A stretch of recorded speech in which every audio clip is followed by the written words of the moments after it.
आठवीं रात। क्षमा प्रार्थना। बाहर साफ सफेद चांदनी फैली हुई थी। हम सब मंदिर की छत पर बैठे थे। दूर बहने वाली नदी का प्रवाह चांदी जैसा दिखाई दे रहा था।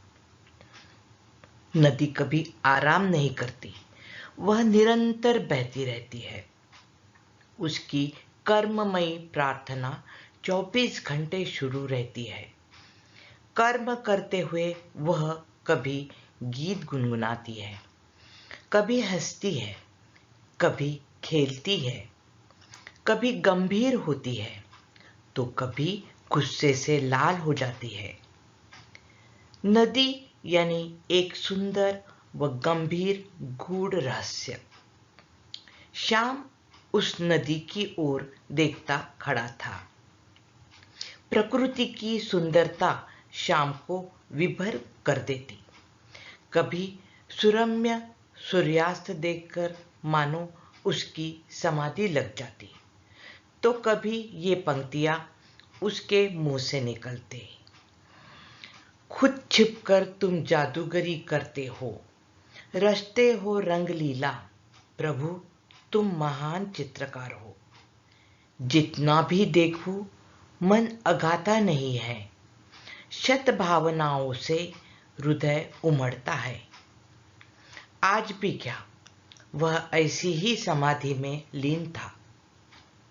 राम उसके पास गया और बोला, श्याम सभी आ गए हैं, प्रार्थना के लिए चलो। सब लोग इंतजार कर रहे हैं।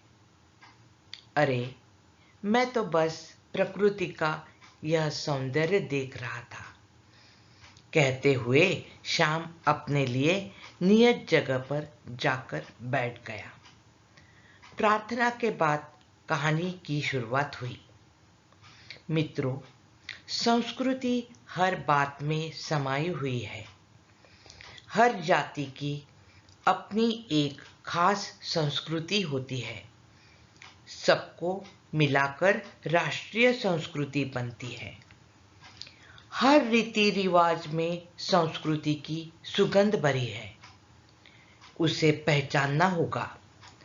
अपने सभी रीति रिवाजों में हमें ध्यान देना होगा। अगर कुछ रीति रिवाज अनुपयोगी होंगे तो उनका त्याग करना होगा, लेकिन संस्कृति का संवर्धन व पोषण करने वाले रिवाजों को मरने नहीं देना चाहिए।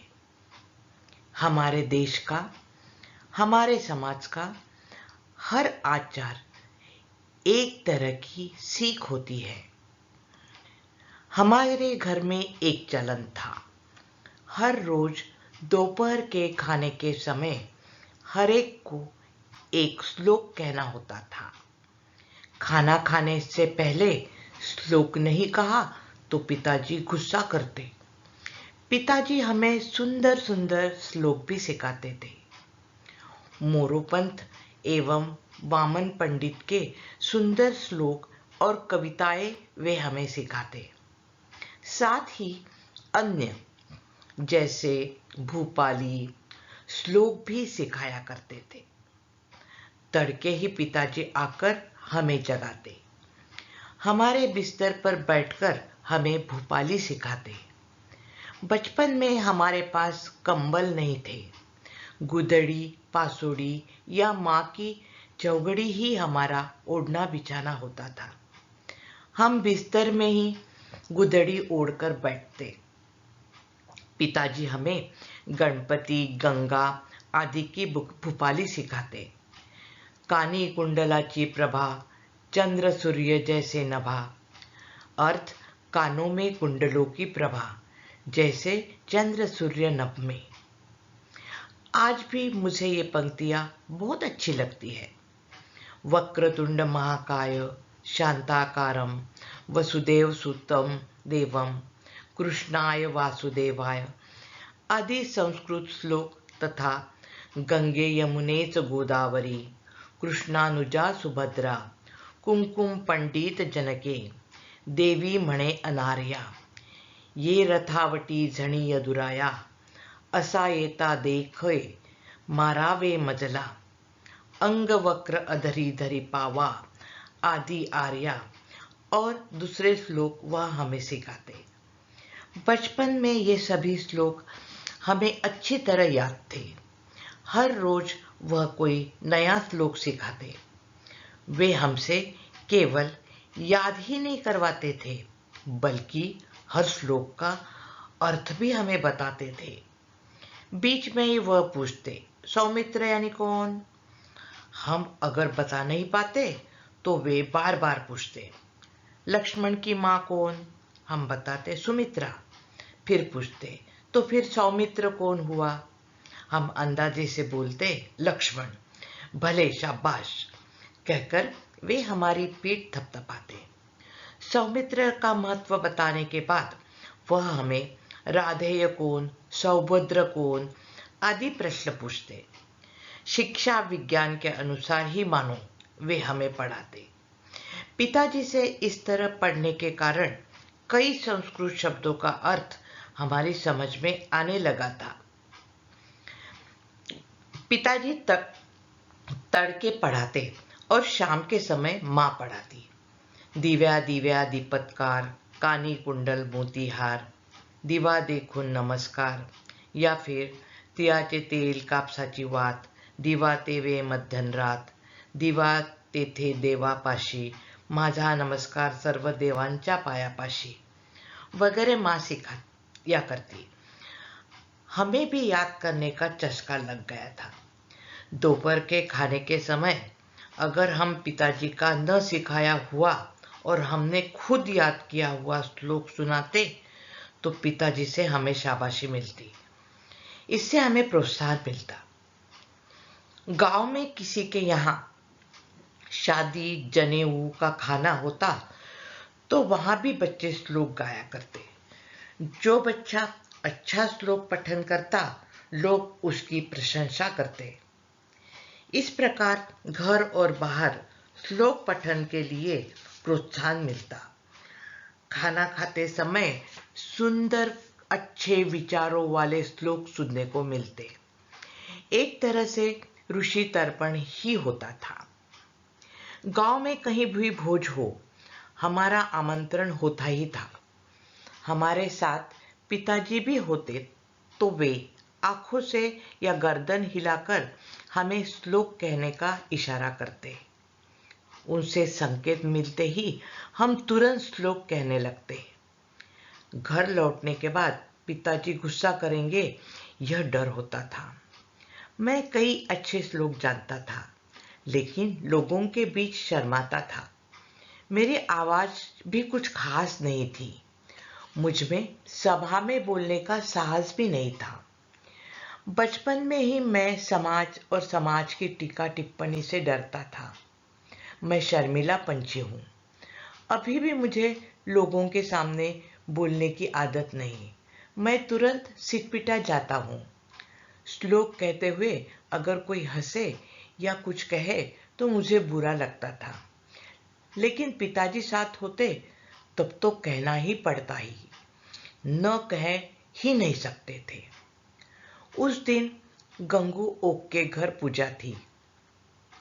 उनके और हमारे बीच अच्छे रिश्ते थे, सो हमें न्योता गया था।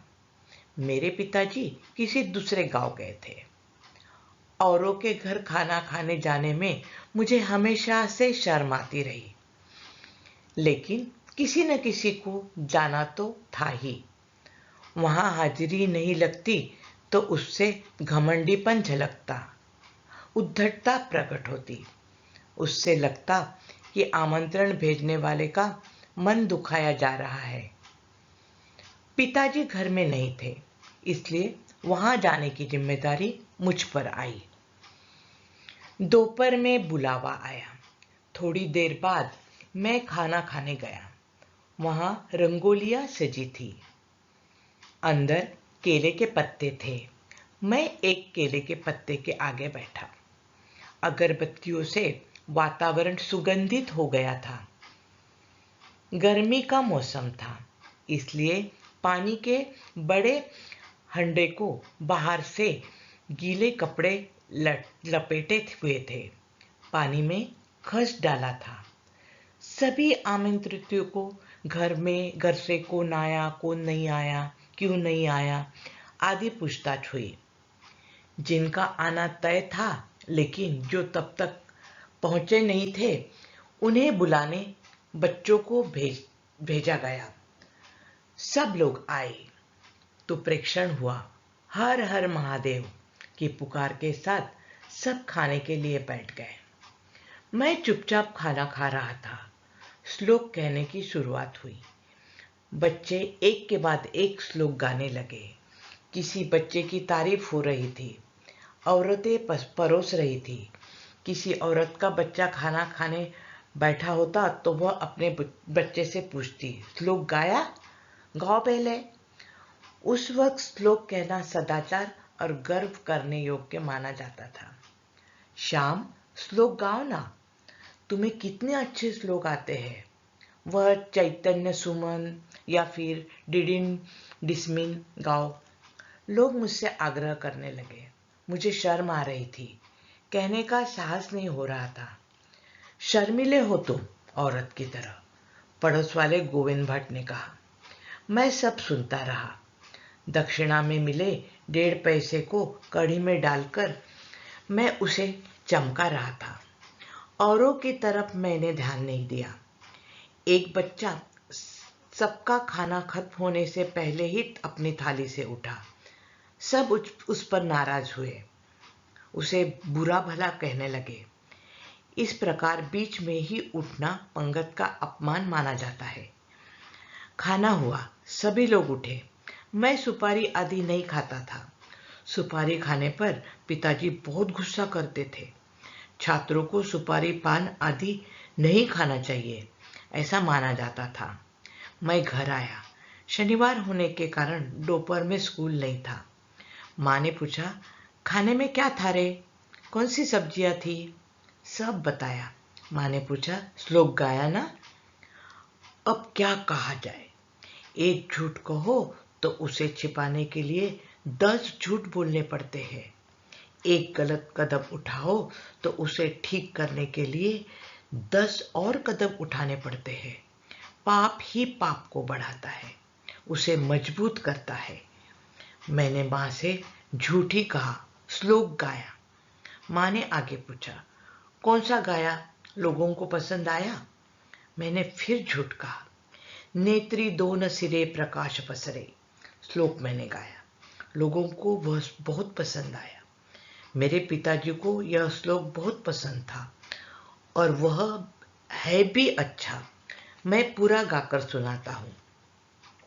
नेत्री दोन सिरे प्रकाश पसरे, अत्यंत ते साजिरे, माथा सेंदूर पाझरे, वरी बरे, दुर्वांकुरा चेतुरे, माझे चित्त विरे मनोरथ पुरे, देखोनी चिंता हरे, गोसावी सूत वासुदेव कविरे, त्या मोर यात्रा स्मरे। माँ को मैं ये सब झूठ ही बता रहा था। इतने में पड़ोस के कुछ बच्चे आ गए। आपस में शैतानी करना, दूसरे बच्चों की कमियां ढूंढना, बच्चों को पिटवाना, यही बच्चों के शक्ल होते हैं। पास पड़ोस में रहने वाले बंड्या, बनिया, बासु सब आ गए। माँ से उन्होंने कहा, यशोदा चाची, आपके सामने आज श्लोक नहीं गाया। सब इससे गाने के लिए कह रहे थे, लेकिन इसने गाया ही नहीं। वासु ने कहा, शाम का ही सिखाया हुआ पटनी गगन ताटी शुद्ध नक्षत्र रत्ने मैंने गाया और मुझे शाबाशी मिली।